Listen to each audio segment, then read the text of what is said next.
All right. So great to see everybody. Jeremy Wallace here again for lesson number 2, Q&A.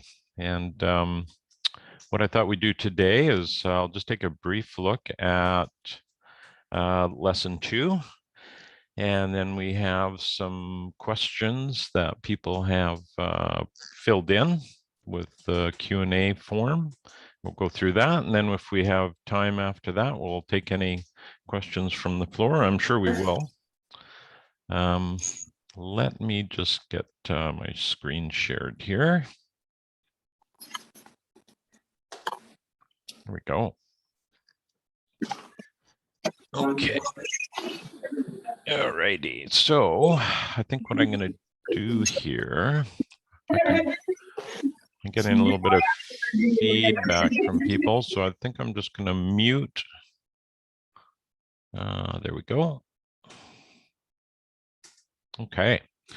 So if we take a look at lesson number 2, which I'm sure everybody has, you can see that we have a number of different things that we're asking people for. So lesson number 2, we're looking at a base map, which is actually quite an important step in the design process. And even though there could be some initial challenges here, the more sort of effort and energy that you put into getting a really, a good idea of your existing conditions, the easier it's going to be as we move forward and start placing design elements on top of this base map. So if you take a look at what's requested here in a base map, you can see all the different elements that we're hoping to get. Now, you may not have all these elements to drop into your map, and you may have some, but some of the more important things that we can go through would be, of course, the site and the project name, your name, all of these items that will actually end up going on to, I won't say a cover sheet.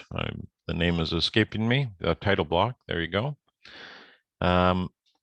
These items are really important. Your north arrow is absolutely important. A scale bar, again, that's very, very important to consider.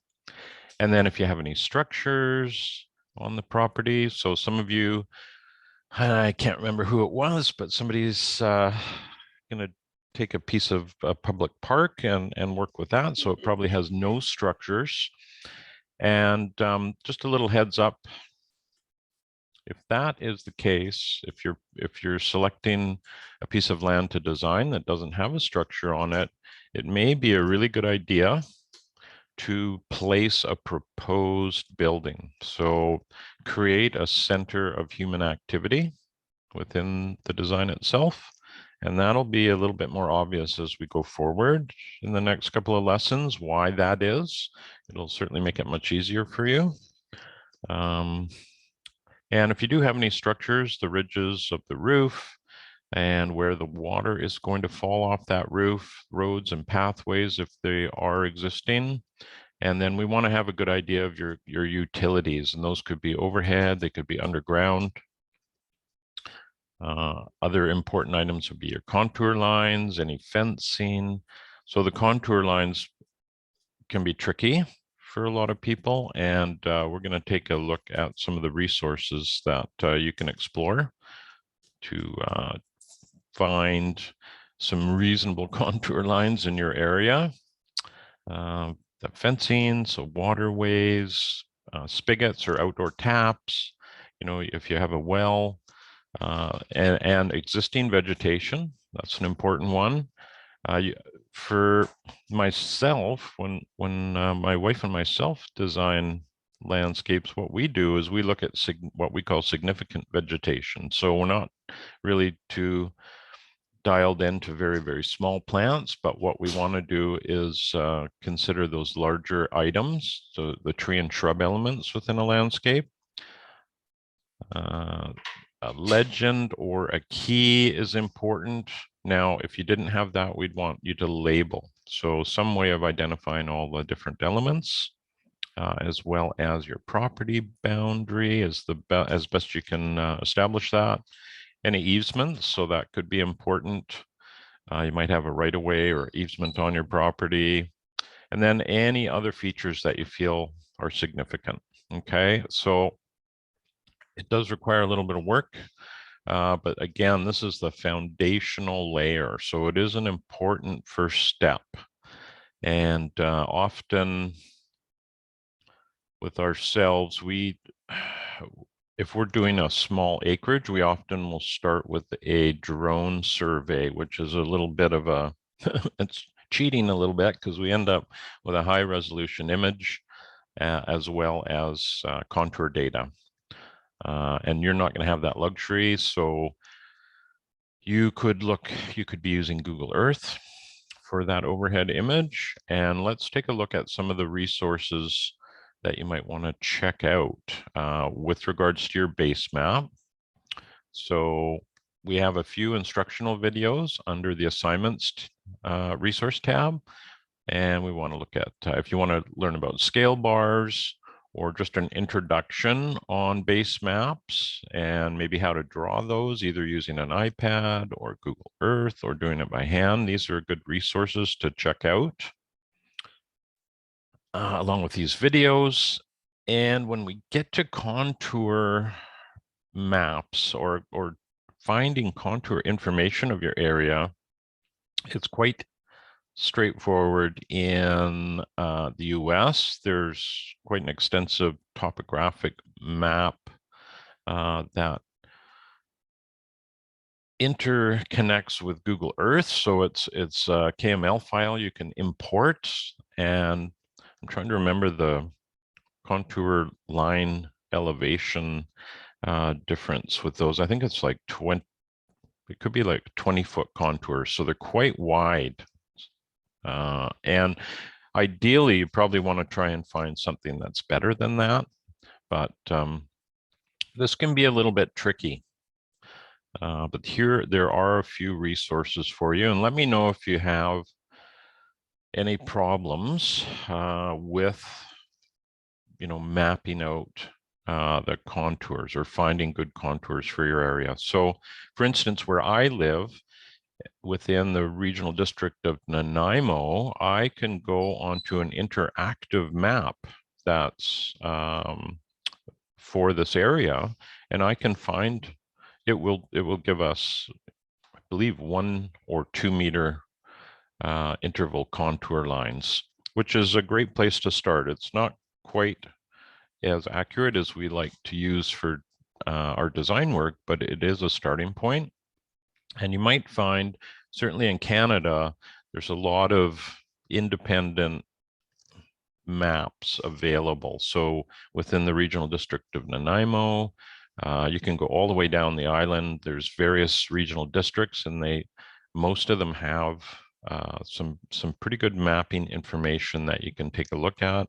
Again, the US it's a lot easier. Oregon, I think most of Oregon has some level of LiDAR mapping. That's a type of elevation mapping for contour data. Not only that, they use LiDAR in many other different things, not just for contours. So this is a good page to take a look at. As well, we're going to want a client survey. And if we were to take a look at the report template itself, you can see that we've got a number of different pages here. We want you to place your base map, and then you would have to make some adjustments to the scale bar here. Okay, because there's no doubt what you'll be importing will not be exactly as shown. And there should be some good tutorials too that are all connected with each page. So shouldn't be too difficult. If you do have trouble though, do let me know and we can walk you through this a little bit better. There's various pages here. Having one of your base maps in grayscale is very helpful. And then some overlays. So when I should also show you, there are some master legend symbols here that you can use if you wish. Totally up to you how you define your base map. And what I wanted to do is show you an example, which I did have up. There should be actually some examples here. No. Okay, they've moved the examples. Let me just see if I can find them for you, and then we'll get to your questions here. I have a feeling I have to log in again to access what I need to. So just 1 second here.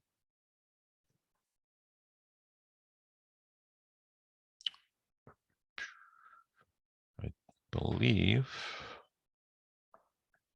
we went through this in our last video.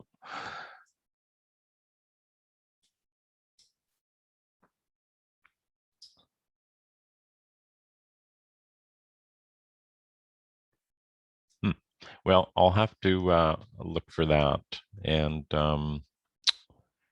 maybe send you all a link to one of the, well, a number of the examples that are available for you to take a peek at.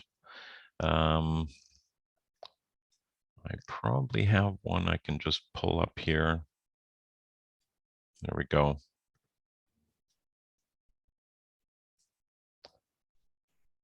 Just change screens here.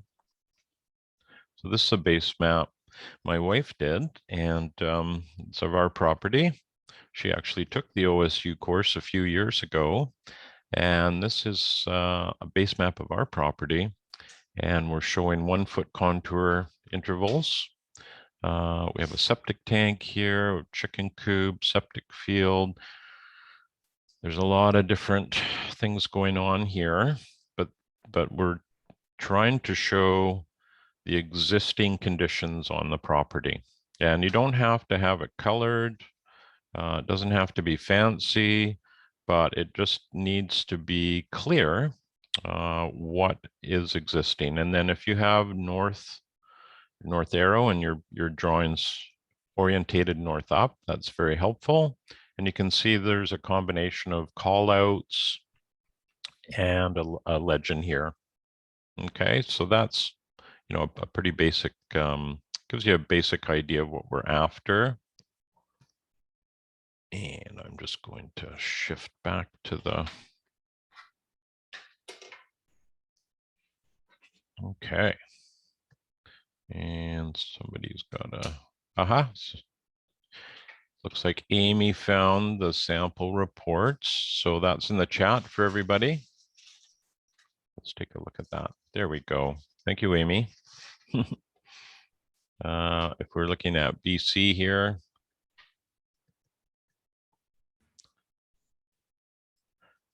let us go to this person's base map. And these are great resources to take a look at. So do check into that if you have any doubt of how something's supposed to look. And there's, again, not just one way to depict things, but this is a nice base map. And it's, again, there's no color here, but it's very clear on the legend what these various elements are. And the nice thing about this versus a base map with callouts is you can tell we can overlay any new design layers onto this quite easily. Here's one with utilities. And here's the contour map in 2-meter increments, right? And that's all that was available for that person. So this gives you a little bit of an idea. And again, there's more examples that you might want to take a look at on this page here. So check out the chat, the link on the chat here. Thank you again, Amy. And these would be definitely worth taking a look at if you're looking for ideas on how to graphically show your project site. So what I thought we would do is just jump right to the questions. So let me just zoom in a little bit here. So the first question was from Janita. So she's concerned how to add sites. So yeah, it's pretty simple. Janita, maybe I'll unmute you here if you're on. I'm not sure if you're on the call or not. I am. Aha. Well, thank you I for was trying. just trying to figure out how we needed to add them, if there needs to be a date attached to it that we accessed it, if it's just the link that we add, or if it needs to be formatted according to like what English classes would have you do. Yeah, well, more often than not, it's just a link. Let's Okay. see if we can get an example here with the climate data. So there you go. We just have Okay. a resource and there was a date placed. So So would you entirely up like to, the date? it really doesn't matter to me. Okay. Yeah, yeah. The source or this the citing of the information is really helpful if we're looking at this and we just have some, well, for me it would be perhaps the data there that really doesn't seem like it jives with the location. Yeah, And I then we found that like when you had added some information on my review, you used one site, but I had found that that data didn't gel with any of the other sites I had found. It was nearly double the amount. And right. so I was like, wow, I'm really glad I could see the website because that one was off. So Yeah. it's for that kind of reason. Yeah. Yeah, Okay, great. exactly. So hopefully that makes that clear for you. Absolutely. Yeah. Okay. Well, thank you for that. Um, we can go on to our next question, unless you have anything else you'd like to ask. Very good, Janita. Oh, well, we'll presume you are. Um, okay, let's take a look at Mary's question. So, is there a list of standard legend symbols, or is it up to each designer to determine that themselves? Well, I would say sort of yes and no. You can certainly take a look at if we go to the report template, there are there's kind of a master legend inventory here that you could use. And if you want to do your own, that is completely fine. I don't think I have any issue with going either way. So you'll notice that these sheets have some level of legend embedded in them already. And you might find that with these, you're going to cover most, if not all, of the elements that you're placing into your drawing. But if you find there's something different or new, feel free to create your own symbol or your own legend. So the one thing that you may find, everybody may find, that you have these tree symbols, and what if we're looking at a 5-acre forest? Do you have to put an individual tree on where everyone is, which would be a daunting thing to do? So I would say no, don't worry about that. Let's just go back to this other base plan. So you can see here, these are existing fir trees and cedar and all sorts of stuff here. So they're just sort of you could really just draw the outer edge of this if you wanted, and just label it as, existing forest or mixed forest, perhaps. Maybe it's a mixture of deciduous and conifers. So that's something you might want to keep in the back of your mind with that. That's something that fairly commonly comes up. So Mary, are you here today, Mary? Yes, I'm here. Ah, okay. So does that answer your question? Yes. Okay, that's great. Anything else you wanted to? I think you had something here, current vegetation. So several overlays. Well, you could do overlays, but you know what is going to happen in the end? You're going to end up placing all your design elements, your new design on top of your base map. So in some ways, it's nice to have as much of that base map information in one place as possible. If it's a really complex site and you do have a lot of utilities, or it's an unusual situation like that, you definitely could layer them. But I would try and place as much as you can onto the base map, and in such a way where it's much like what we see here. That's a very clean, easy to understand starting point. Okay. And you can see here, this is part of the idea what I was talking about with mixed forests. So here's a mixed forest, and the student just basically defined an edge of it. And then here are some individual trees. Yeah, so hopefully that helps you out, Mary. Is there anything else we can help you out with?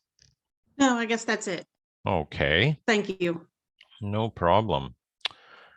And we have Arvind, and you're on the call. Wow, from No, don't Nigeria. worry. I mean, back here. Okay.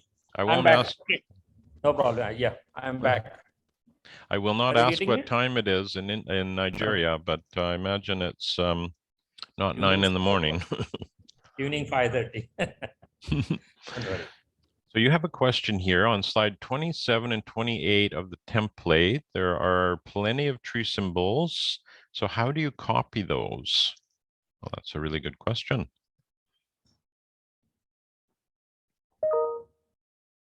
It's 27. Yeah. Copy the whole image. We have to ungroup this somehow.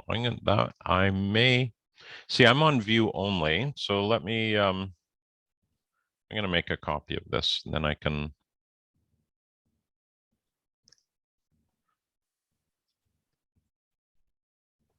Help you out. When it's in view only, there's no way of editing, which is a good thing because we don't want people to edit the master.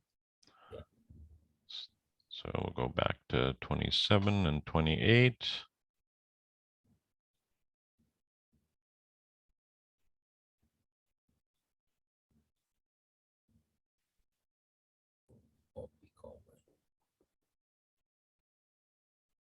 Yeah, I'm just looking at a way to ungroup these.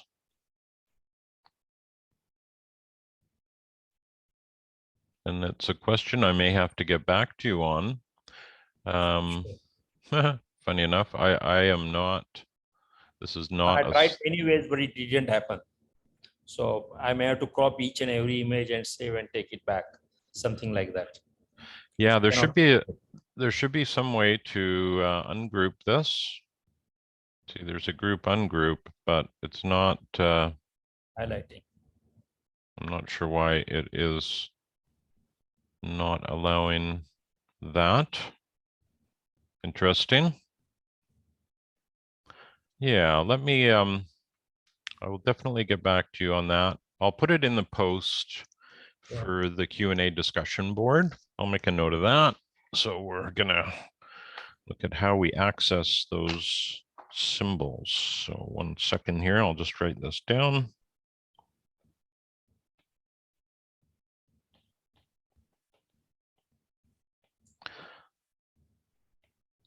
Yeah, and it's obviously something very simple that I'm missing, but with the software I use, it would be a group that we're trying to ungroup and individually grab But let me check into that. So do you have any other questions outside of the plant symbols? So, oh, here you go. What is the meaning of each symbol legend, especially for trees? Do you mean a specific So many type of circles are tree? there. Yeah. So many Yeah. circles. This is deciduous, corniflower. There's so many symbols. Yes, there are.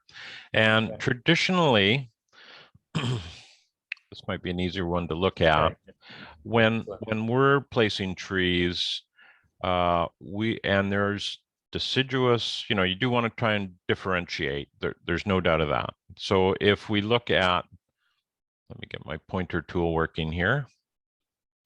If we look at this tree, that looks like a conifer to me. This one down here, perhaps this one and this one, like it's very subjective. So if you like, let's say you like this conifer symbol, then I would use that and repeat it for all your conifers. And the same with the deciduous. If you really like this, or you really like that, you choose something that has some. Because my site has got plenty of trees, different types of trees. Yeah, About 30, 40. yeah, so different size, and then these are easy to scale. Of course, I'm not able to show you that. Oh, where I They're gotta not get. able to group. I tried to do that one. Yeah. Sorry, I was on the. Yeah, that is well, I will find that out for you. From the side legend, we can easily copy, not from the center legend. I see. Side legend bar, we can pick up any element and copy and put it on the base map. From the side. Yeah, this one, this 25, you can see there is plenty of symbols at the side. You can take any symbol, 25, 26. Problem yeah. is 20. Yeah. This one you can take. Okay. But you can't with It's these. 28, we cannot do anything. Okay. Well, we'll get to the bottom of that for you. And I'm sure that's a very simple answer. So good question. And you might as well make use of the symbols since they've been created. But there's a little bit of work that goes into that. Okay, is that answer all your questions? Or I guess it actually doesn't, but we will be answering all your questions. Do you have anything else you wanted to add, Arvind? Or I just wanted to ask, is there any way to identify the plant? Any phone-based app or something where we can take some photo of the leaf or photo of the tree and identify the tree? Well, that's a really good question. There are some apps for phones that I've seen that will do that. Now, I probably spent a decade really focused on plants and studying them and learning about them. So is there a shortcut to that? I'm not sure. These apps may be really helpful. And as you really start to discover more and more information about plants, you'll probably see that there's common visual elements that would help you at least identify the genus. Now, I'm just talking about botanical names here, because when we look at common names and you say, well, that's a rose, well, that could be one of 2,000 different roses, right? So when we're looking at botanical names, there's, the genus we'll say is Rosa. So, but what is the species? And that you may not know that, but you may know it's at least a rose. So that helps you in those beginning stages, or even when you're more advanced, try and narrow the choices down. And there's actually, with plant identification, you can get plant keys. So they're actually a written sort of protocol when you want to identify specifically a certain plant, say a certain rose. You would go through a list on this key, and it would point out several things. So it might say, you know, the foliage is shiny.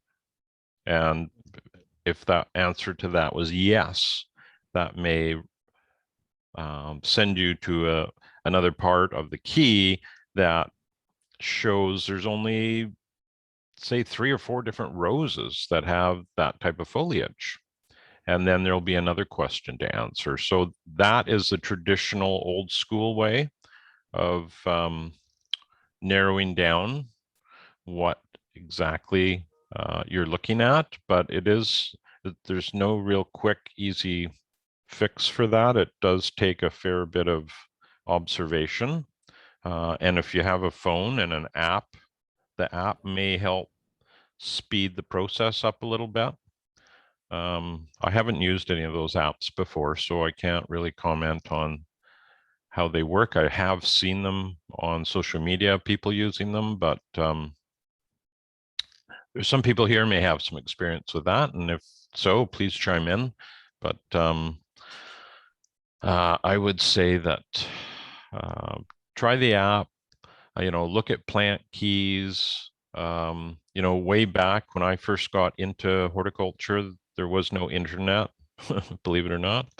And we had books. So that's what I loaded up on. I had lots of books. Nowadays, you just don't need that. There's tons of information online. I think somebody's put their hand up here. Let me just let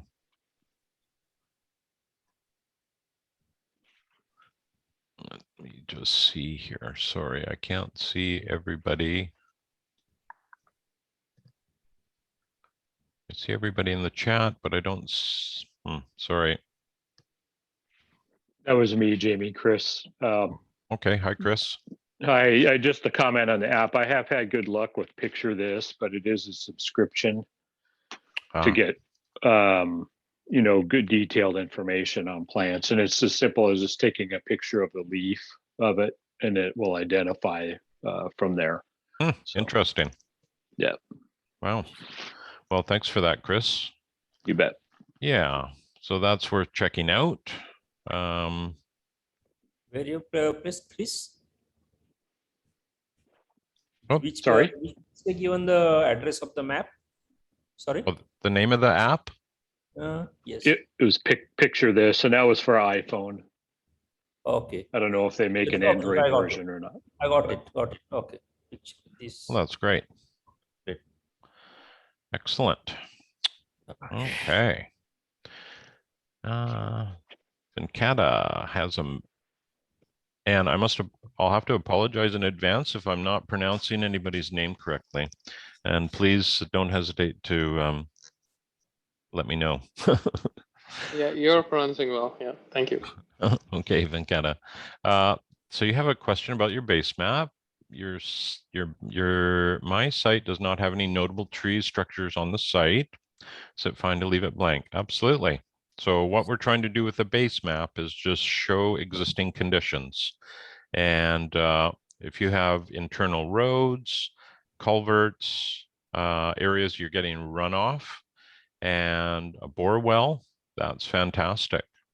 Do you have any structures at all that you could place on there? Not right now, but we are planning to construct a structure at least in the next couple of months.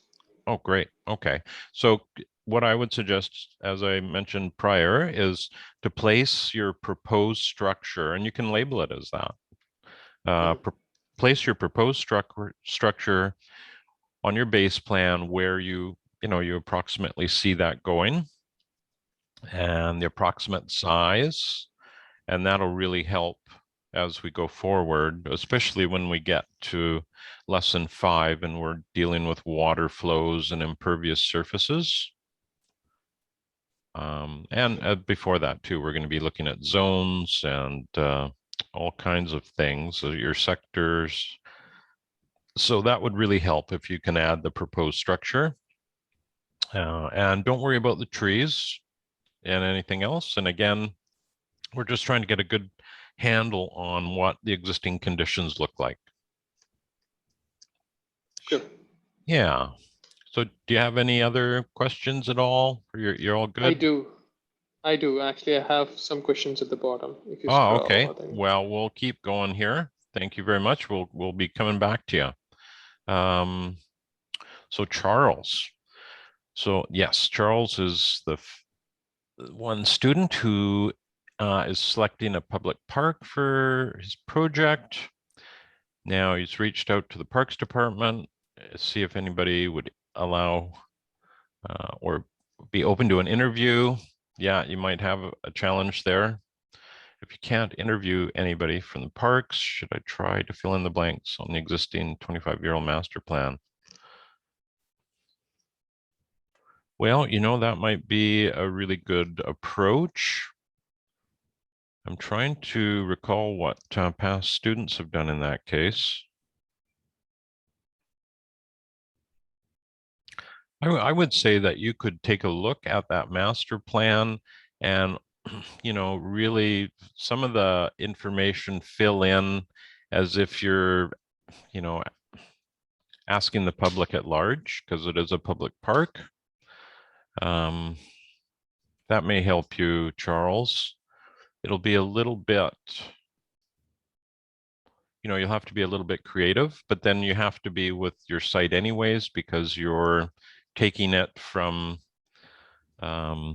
what it is, a piece of public park, and you're going to be designing that based on what you see as ideal. I'm presuming, Charles, are you on the call today? I'm not sure if he is. No, possibly not. So I hope that answers your question, Charles. If you need any more details on that, just pop me a note. But yes, if you do have an older master plan and then a little bit of creative thought, that should guide you through the client interview. Now, one thing I was going to point out, if we go back to lesson 2, if you ever have any question about the importance of a part of an assignment and you take a look at the rubric here, you can see all the points that are, all the grades that are being associated with the base map. And then when we get to the client interview, it has its own. So we got 2, 4, 6, 8 for that. And we've got basically 10 for the base map. So the client interview has a pretty high ranking, right? So the reality is, if you are designing for a client down the road, it is really important to get as much information as possible on their vision and how you see moving forward with the design for them based on the information that is being collected here. So in other parts of the course, you may, you know, there may be one part of the assignment that's, say, worth 10 points and one that's worth 2. Then you know, you don't have to put quite as much energy into it, right? If you're getting stuck on something, this is really a good way of determining, you know, the value of that. So I hope that is helpful. Let us go back to our questions here. So Venkata again. So you're not able to get a perpendicular view. Okay, so perpendicular, are you referring to sort of 2D overhead, straight overhead view? Yes. Yeah. Okay, so that's super easy. Let me show you how we do that. I'm just going to start up Google Earth here and going to shift our screen. There's a couple of things I can point out that'll make your life much easier.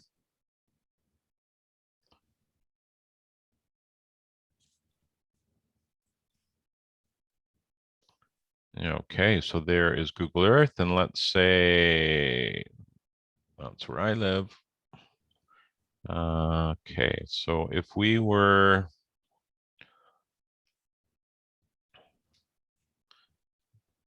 I don't have to go there. I can go anywhere. Okay. So let's say you're on Google Earth and you want to take a screenshot and use it in your design. There's a few things you want to keep in mind.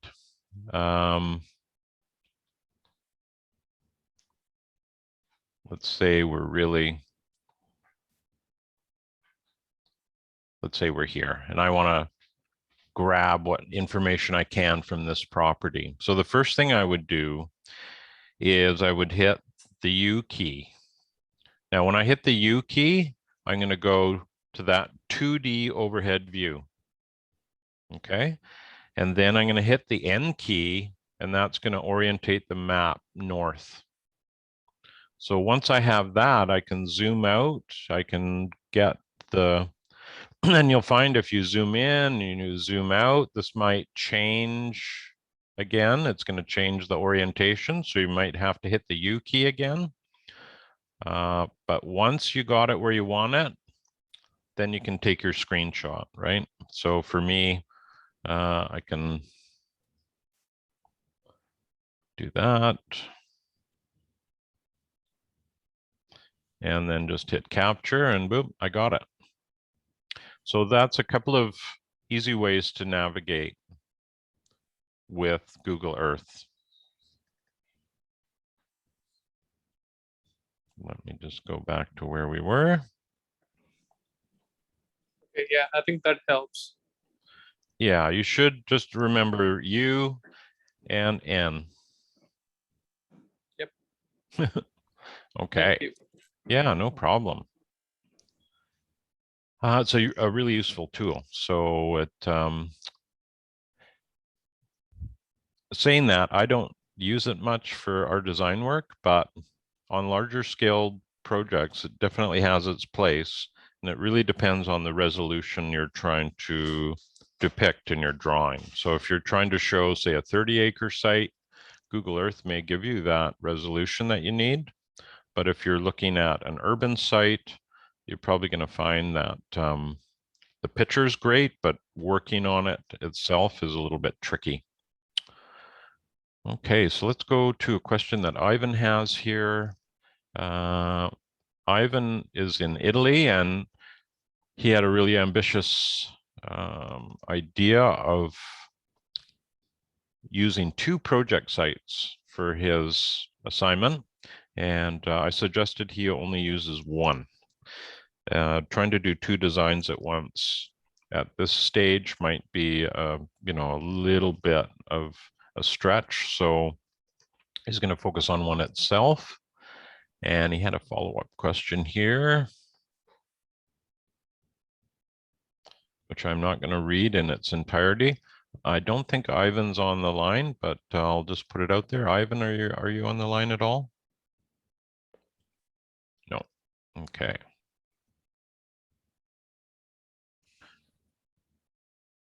Okay, so he was going to do both plots. There's a bit of land fragmentation in Italy with land market issues.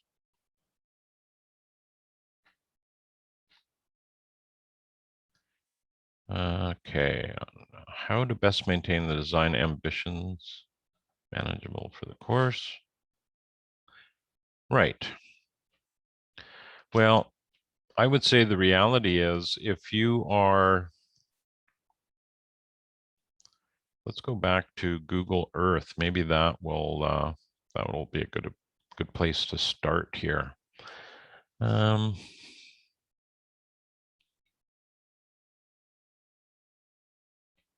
Just going to go to another site. It's a project that we may be involved with, prospective client on an island nearby. And you can see we have contour lines, we have property boundaries, there's several parcels here. Now, if these 2 parcels are next to each other, it's quite logical just to include this all in one design. If this parcel was separated, then we really do have to create them, or we really have to do have to view them as individuals, right? So if we were to look at any specific, in here, the blue lines are showing existing water flows, right? And those are going to be unique to this location. And even if we had another site that was just, say, further north here, they're really, completely unrelated. They may have some relationship in terms of sharing resources, and if they're farms, perhaps of common markets that they're supplying or suppliers of some description. But if we're looking at the design itself, we want to just be focused within this property boundary. And not only that, as you'll see in a few of the assignments, we're going to be looking outside the boundary in terms of sectors, forces outside of the property that are influencing this parcel. But we do want to just stick with one. Now, let me just go back to the question, make sure that I've answered this correctly.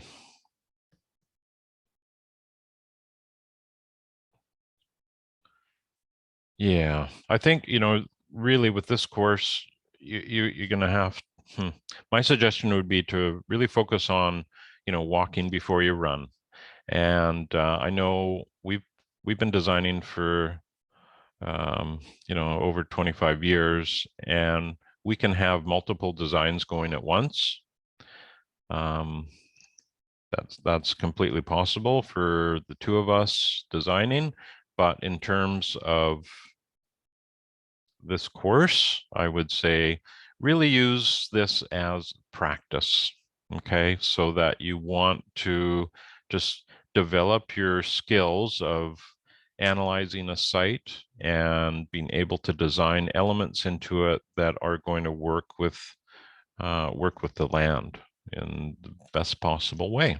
And every time you go through this process, you're going to learn a bit more and refine the skills that you have. And it's an ongoing thing. This has really been most of my working life. And, I'm 58, or no, sorry, 59. And I learn something every day. So you will never, you'll get up to a place of being comfortable, but you'll certainly never know it all. And that's great. It's wonderful to be in a position like that. For flow system. Interactions between plots. Well, I think I answered that in terms of the plots were next to each other, but let's just focus on the one and see where that goes. And you may refine your process after the course. You may find that the design you put together for one plot constantly changes. And I know that's something that happens on our own property. Our ideas change. And we've renovated our property here probably 6 times. So it's the dark side of a designer is your own property gets new ideas applied to it. So hopefully that helps you out, Ivan. And if you have any more questions with that, just don't hesitate to drop me a note or place that in the help discussion board or wherever you like. We'll spot it. So let's go to the next question. Marion, I see you're on the call here, and you have a question about a contour map. How can I find contour lines for your site? Okay, and thank you for the review. Well, my pleasure. It's great to review everybody's work. If we go to that resource page, Marion, you'll see down here that there are some resources for topo maps in the US. I don't know if you've gone onto this page at all. Have you checked this out? Yeah, we were looking for, you know, it's like 40 feet, the Ah. distance. Right. And we were looking for, Yeah, something a little closer. mhm. Yes. Okay. Well, let's do something fun here. Let us go back to your question, and we're just going to, and you're in Oregon, are you not? Or am I mixing you up with somebody else? Yes, Oregon. Okay.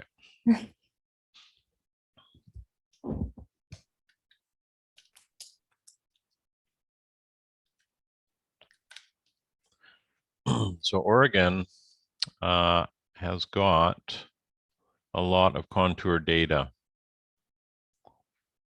Now, I would not go onto these sites that are trying to sell you the data. Mhm.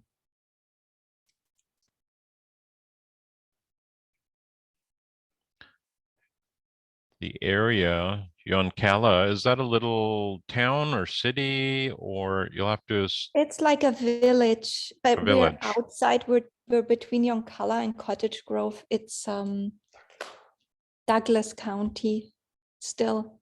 Douglas County. Hmm. Okay, so that's maybe what we'll put here.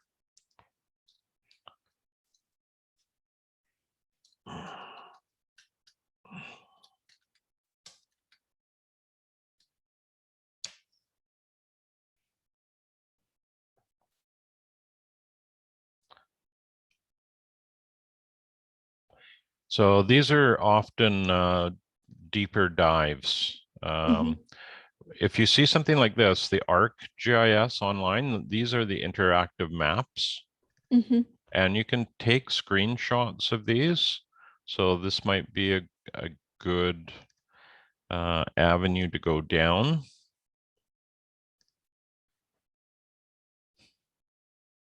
It may not be.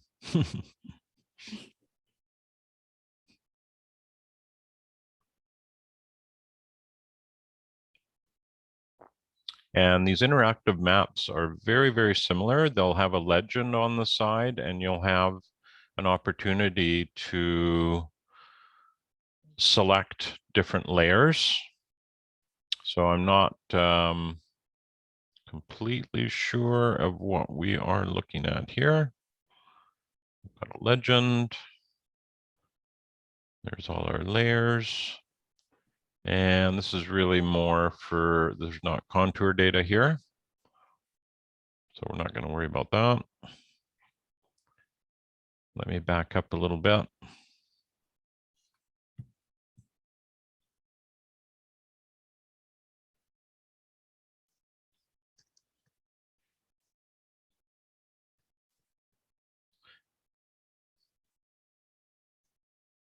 Might be going back to the same map, but we'll see. No, this looks too broad. So the one thing you might want to consider here, if we back up, is contour data, Douglas County. Looks like they have their own site. Okay. So I think we found this site here that you may want, oops, we're in Colorado. Not quite where we want to be.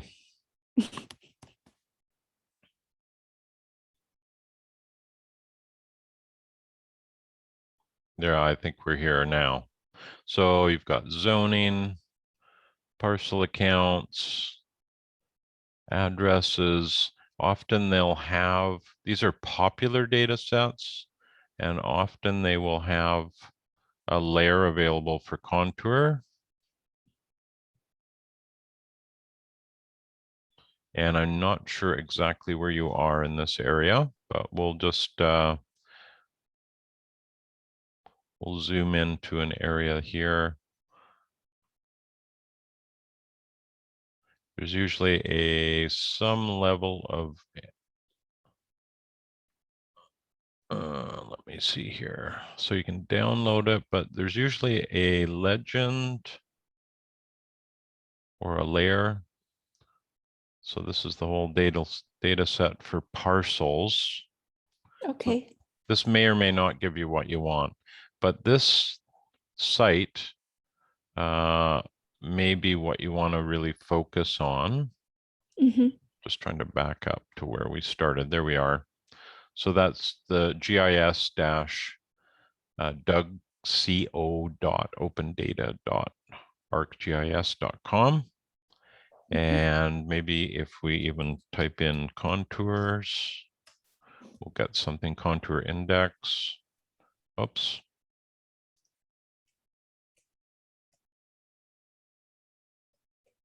And there's also an app here. So that might help you out a little bit getting started, but it does, I know for us, we are just learning a new software called QGIS, and that gives us the ability to go in anywhere pretty much worldwide that has collected GIS data, and you can download any number of different things, but it's much like this. You really have to do a lot of web searching to find the information. It's often free, but it looks like you've got some good info here, and it's just a matter of dialing into your exact area. You should be able to,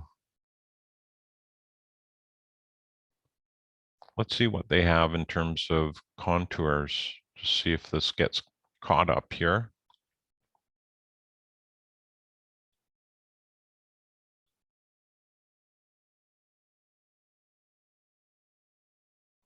Yeah, it doesn't seem to be doing much for me at the moment.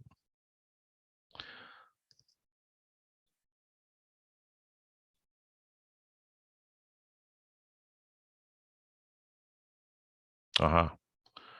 Okay. Yeah, Jesse has dropped in a helpful note here. If you were in a urban site,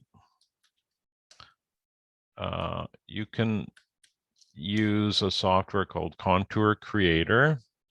Now, this is not really accurate.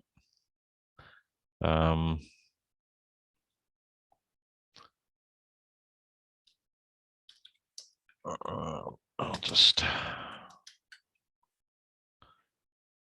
this is not accurate at all because it uses Google topographic information, which is like 10-meter contours. But if you were doing an urban setting, you can pretty easily grab some data here. And we'll just tell it that we want it to be 1 foot contours. And boom, there we go. Now, is this accurate? Somewhat. And for the course, oops. Redraw that. Oh, I see. I got that wrong. We'll just do that. There we go. There's our 1 foot contours. So you can use this, so it's Contour Map Creator, but don't expect a high level of accuracy. But for this course, this might be the best you can do. And then all you have to do here is say, click level interval and put how many feet. So if I wanted 2 foot contours, I'd put 2, and that's what I'm going to get here. And then whether it's in units of feet or meters, and then I can just take a screenshot of this, and I have a little legend beside it. So hopefully that's helpful. Is that going to help you out a little bit, Marion, or? Yeah, thank you. I think Okay. I try that. Yeah, it's kind of a deep, this is part of the reason when we personally do design on a larger site, we tend to get drone data because it can be really tricky to get accurate contour information. But for this course, again, we want to try and use what we can. And if it's not totally accurate, just keep that in the back of our mind that you might have to verify that on site if you designed something that you were going to install and it was based on the contours of the area. If so, hopefully that makes some sense. Do you have any other questions, Marian? No, thank you. That's great. Okay, and Venkata, I think my question or my answer for Marian probably applies to yourself, that you try the Contour Creator, that app, and type in your address, and you should get, you're gonna get the contour that's available on Google Earth, but that may be all you can get for the moment, or just specifically look for contour data for your specific area. So we'll do what we can there. And it looks like we've hit the last of the questions, and we are up. We have finished up our hour, but is there any other questions that anybody has at the moment? I'd be happy to answer them. I have one real quick, Jamie. Sure. We just got our house closed on, and I'm looking at the county assessor maps and reading information on the deed, and it references an easement, and I'm not sure how to find the information because it's so old. It's not in the online data sets, and due to COVID, many places are closed or difficult to access. And all it lists is a 30-foot wide easement, but it doesn't say where on the property or any other information. Do you have any tips on where I could find that information? Let's Do I call the county assessor and make a request? well, that would be one obvious approach. What's your address? Do you mind giving us your address? We'll just go. It's 3298 Madrona Lane, Medford, Oregon. There you go.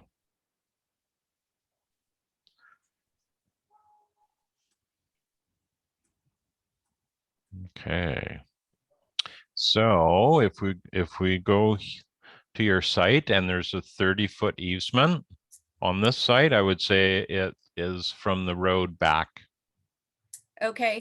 The only reason I'm asking is because I had a run-in with a neighbor who mentioned there's an easement behind our property. If you look at the far back towards the north, you can see there's some houses in the backside, and the gal mentioned in the far left-hand corner that area, that driveway is an easement, and I'm wondering if that could possibly be what they're speaking of. That could be. Because it's fenced in front of there, but we're finding out that all the neighbors have kind of put up fences without really being sure of where the surveyor pins are.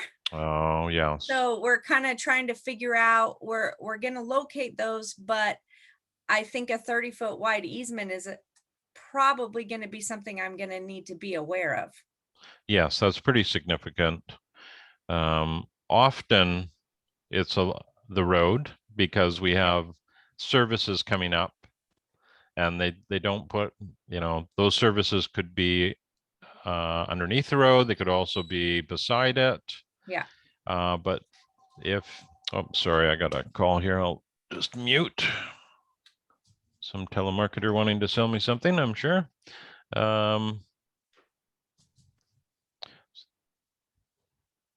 So there's the access road coming in. So there may be, yeah, that's going to be pretty much impossible to answer until you. So I need to call the assessor's office.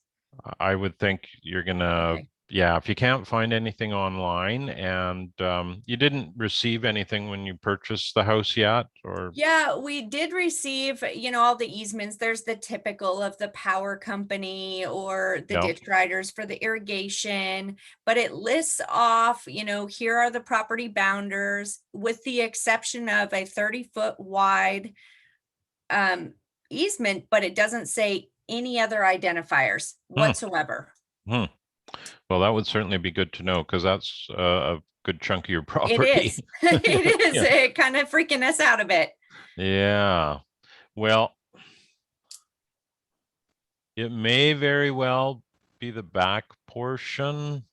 Okay. It's really hard to say because every location is going to be very, very different. Usually a road is between 30 and 35 feet wide. So I was estimating it was either the road in front of the house or the road at the very, very back on the other side of the fence, simply because the first reports on this land were in 1904. So trying to get all the information has been a little difficult. And you'd have your property lines on a plot plan with probably the bearing, the direction, and the length. Yes, yes. So, and there's no note of the actual setback, or No, there isn't. And the original survey that was done said it was 2 acres. However, the house property is 1.85 acres. And Ah. I'm thinking that might be the difference of that easement, that a Right. fence was put up to keep that separate. Right. Well, Okay. that seems like a very logical approach. Like Okay. I say, most times it would be the front, Okay. right? Like where I live, we have no easement, but our property line goes right into the middle of a roadside ditch. So it's pretty crazy. But often the front is not, your property line may not go to the road. It may be, well back. From all the maps that I've seen, the property line goes pretty much to the middle of the irrigation ditch. I see. And that's what we're seeing here. The irrigation ditch, the white line is actually a power line. Ah, And you can see the little black box off to the right of your cursor. That's actually where a power pole is that okay. connects that line. So is the ditch back here? No, it's actually right underneath the power line. Ah, interesting. Well, that makes sense, right? So if your power line's here and the ditch is here, then that may be what they're referring to. But Okay. that's good to get that verified because you Okay, I'll don't make some phone want to, calls. yeah, you don't want to be, most people will do something in that space, Mm-hmm. but you need to realize if you do, and there's services below that one day they may come in and need to access the services. So where I used to live, we had a little house in a suburb or a subdivision, and we landscaped right up to the road. And then the next year, the sewer line burst, and they had to come in and excavate it all out. So that's the risk. Okay. And Yeah. that's why we were kind of trying to stay away from the front yard. But then after the neighbor came and talked to me, she was like, well, I want to buy a whole strip of your land. And I'm like, no. And she was like very odd about the property line. And I was like, okay, we need to find out where that easement is. Well, the easiest, if you don't get any luck with pursuing the county, you'd have to bring in a surveyor and Yeah. have them mark it all out for you. Okay. And then you know whether your fence lines are in the right spot, if somebody's encroaching. Which we're already aware of. Yeah, that's the only way you'll really Okay. know.